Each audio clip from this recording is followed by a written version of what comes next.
دوستو، آج کی کہانی ہے ایک ایسے بادشاہ کی جو اپنی طاقت اور ظلم کے نشے میں اندھا ہو چکا تھا۔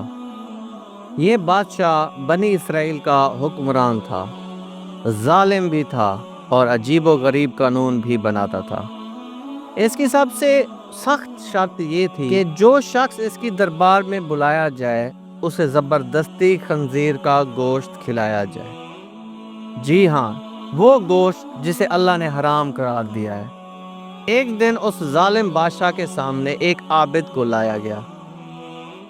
بادشاہ کے درباری سب جانتے تھے کہ یہ نیک آدمی کبھی حرام گوشت کو ہاتھ بھی نہیں لگائے گا، لیکن بادشاہ چاہتا تھا کہ عابد کو آزمائے اور سب کے سامنے اس کو جھکائے۔ بادشاہ نے حکم دیا، عابد، میرے سامنے یہ خنزیر کا گوشت کھاؤ ورنہ انجام کے لیے تیار ہو جاؤ۔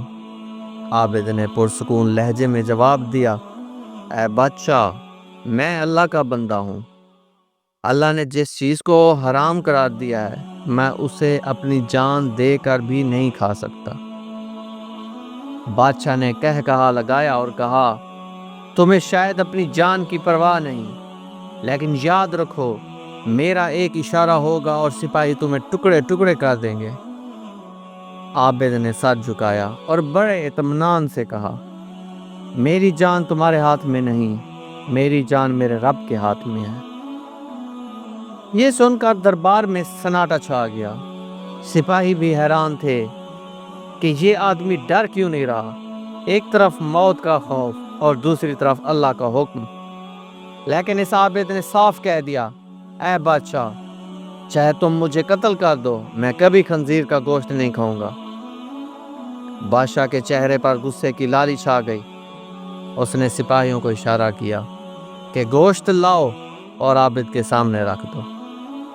سپاہیوں نے گوشت عابد کے سامنے رکھا، لیکن عابد نے نہ اس کو چھوا نہ اس کی طرف دیکھا۔ اس وقت دربار کے سب لوگ سانس روک کر بیٹھے رہے تھے کہ آخر یہ انجام کیا ہوگا۔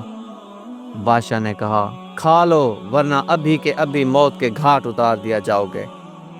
عابد نے مسکرا کر کہا، اے ظالم بادشاہ، سن لو، اللہ کے حکم کے آگے کسی بادشاہ کا حکم نہیں چلتا۔ اگر میں حرام کھا لوں تو شاید دنیا میں بچ جاؤں، لیکن آخر میں برباد ہو جاؤں گا، اور اگر آج میں ڈٹ جاؤں تو میری جان تو جا سکتی ہے لیکن میرا ایمان سلامت رہے گا۔ دوستو، یہ سن کر بادشاہ بھی خاموش ہو گیا۔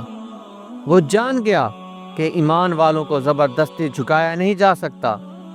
ظلم وقتی طاقت رکھتا ہے لیکن ایمان کی طاقت ہمیشہ غالب آتی ہے۔ تو اس کہانی کا پیغام یہ ہے کہ چاہے حالات کتنے بھی سخت کیوں نہ ہوں، ہمیں اپنے ایمان پر ڈٹے رہنا ہے، حرام چیز کو حرام ہی سمجھنا ہے اور اللہ کے حکم کو سب سے بڑا حکم ماننا ہے۔